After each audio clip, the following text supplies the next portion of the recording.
Hi, and welcome to the 2021 Economic Depression and Preparation Channel. I'm your host, Tony. Thank you for joining me on this March 21st, 21 weekend edition.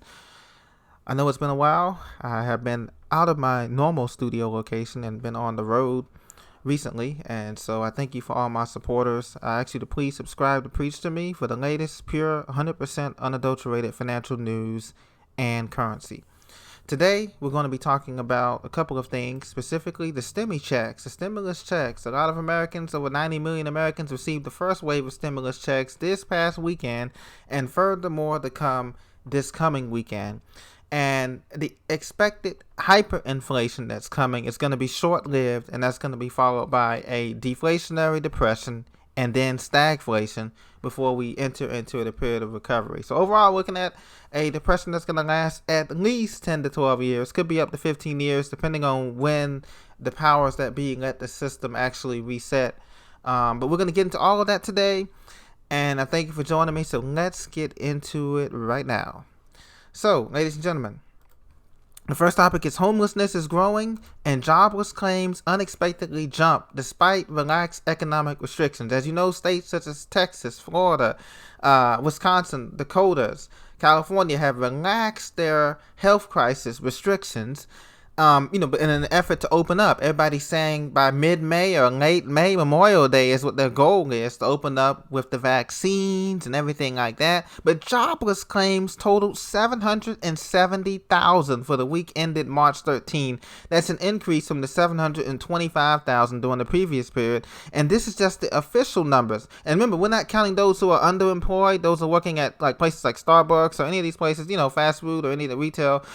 Those looking for work or giving up looking for work online, those are not included in the official unemployment rate of 6 or 7%. So real unemployment and underemployment is at 20%. So people are looking at alternative ways to get out of the dollar, to get out of the system, whether that be cryptocurrencies or gold or silver. They're looking at these alternatives because the system is imploding. Not only is the system imploding, but it's going to be a slow decline. So unlike the Great Depression, where, of course, the stock market fell all at once, this is going to be a slow decline where not everything is going to drop at once. And so that's going to be one of the major issues, too, that we're going to be seeing here. And so food becomes absolutely paramount. Food storage, and food prices and gas prices have been going up. The average price for a gallon of U.S. regular gas is around $2.89, $2.90 a gallon, and we haven't even hit the peak of summertime festivities right now. So that tells you right now that things are going to be dire, absolutely dire. And the 10-year bond yield has been going up. The 10-year bond yield has been going up tremendously. And so we have just a tremendous amount of pressure on these economic markets. And some people have asked me and others, how long can this go on? How long can the Fed sustain interest rates and sustain money printing at this long, this kind of banana republic thing? Not that we're banana republic, but that the interest rates are low. They cannot. And so they're eventually just going to have to, but they cannot stop stimulus either. And so we'll probably are due one more stimulus check, but it's going to be very income limited, very restricted. I'm talking about for those who make under $30,000 a year next time, if they're even going to give one, because the money is just not there. And so we are going to be in some serious trouble here. And big cities are broke. Cities such as Atlanta and Illinois and Chicago, they're basically playing with monopoly money because they're broke. Taxes are down. Remember now, commercial taxes are down because malls are closing, as you see in your cities and towns. Food prices are going up.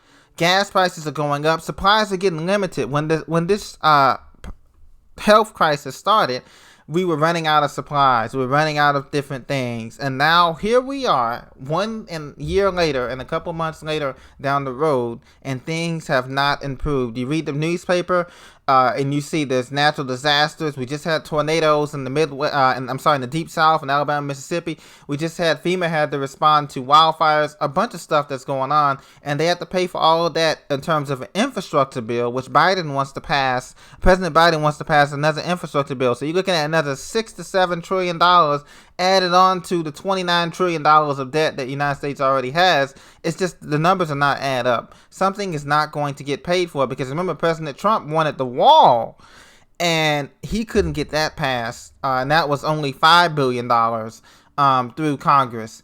And, now we're still facing that. People coming over the border. We have a border crisis. And so you add all that up, and this equals absolute disaster for not just the stock markets, but for the real economy, the Main Street economy, because we have 40 million official people that are unemployed right now, ladies and gentlemen, and we're still losing up to 770,000 jobs per week. How is that going to go over well when you're losing 770,000 jobs per week?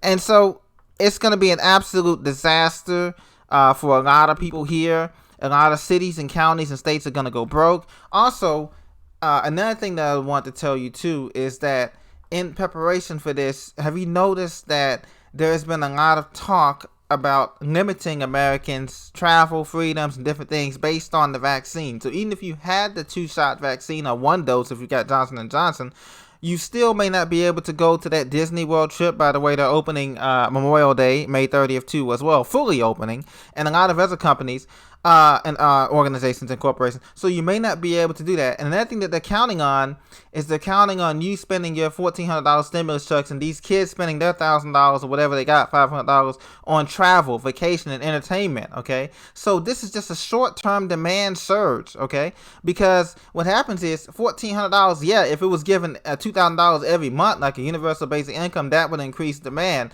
But if one-time payment of $1,400 is not going to increase demand. And so what you're going to end up with is a lot of Americans saving their money, getting ready for what's coming as they read about the calamities in the New York Times and other magazines about these things. And this is going to lead to a deflationary depression. Every depression that we've had has been deflationary, not inflationary. Initially, it started as that because they printed up money and all of that, but then it turned into a deflation and eventually stagflation. And so what we're going to see is a short-term rise in prices this summer: gas, food, utilities, survivor supplies. But after that dies out, the monies are going to be spent because this is a liquidity crisis. Americans don't have liquidity and cash. Companies don't have unless you're the big 5 companies like Apple, Facebook, Google, Netflix, Amazon. Those companies have $100 billion cash reserves. The rest of the market does not have that. These companies like Target and the airlines and all those other companies that make up the S&P 500, they don't have that. They have a bunch of debt on their balance sheets, and Americans have a bunch of debt on their balance sheets, which, the system is naturally designed to keep us in debt: housing, mortgage, cars, RVs, you name it. So it's going to drop demand. And once demand drops, look out. Oh my gosh, because there's going to be sales everywhere on houses, and the hedge funds are going to come in and buy up all of these new housing and apartments and all of this stuff and charge whatever rent they want the people. And it's going to be total feudalism, total control by the corporations and by the major players of capitalism to date. And that's just going to be total disaster. That's when everything is going to hit the fan. But we're not there yet. We're getting there, because the Federal Reserve Bank right now is buying up bonds. They're buying up everything. Once the bond yields go above, the 10-year bond yields go above 3%, look out, which it will be coming up next year. It's going to get to 2% this summer, and then 3%, that means the bond return is the nation's other countries that are buying our bonds are getting no return. That's it. Things are going to hit the fan, and that's when things are going to come. So we're very, very close. We're about 1 to 2 years out from total chaos, but there will be a correction at the end of this year, before the end of this year, in the housing market and the credit market. That's the only thing that's holding up the United States government right now, is the credit market and the housing market, meaning that the Federal Reserve Bank can keep printing up money and borrowing money off for future generations, have to pay back and higher taxes. But eventually that becomes a breaking point, just like any other Ponzi scheme. And so that breaking point will be coming very, very soon. So I just wanted to make you aware of that today, and look out next month for some new video feeds, new video feeds and new graphical presentations becoming next month here, once I get back into my regular studio facilities. And so I just want to make you aware of that too. And I thank you for joining me on this episode. Be safe, continue to prepare, continue to get yourself ready for what is coming. It's already here. As you can see, we're never going back to normal, even with the vaccines, even with the stimulus.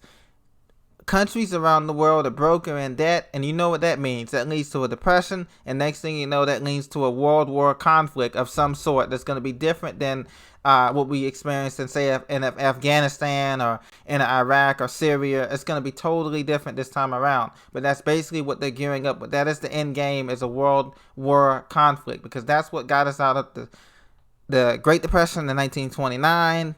Was World War II, and this is what's going to get us out of this next Great Depression. But first, there's going to be pain felt on all nations, from the G8 nations to the G20 nations. Even China and Russia are going to feel the pain, but albeit to a lesser extent than we are going to feel it, and Great Britain and Europe is going to feel it, because they're not used to a lower standard of living and materialism and all those things. So be blessed. Take care, my friends. I look forward to seeing you in the next couple of videos here, and continue to prepare. Stay tuned.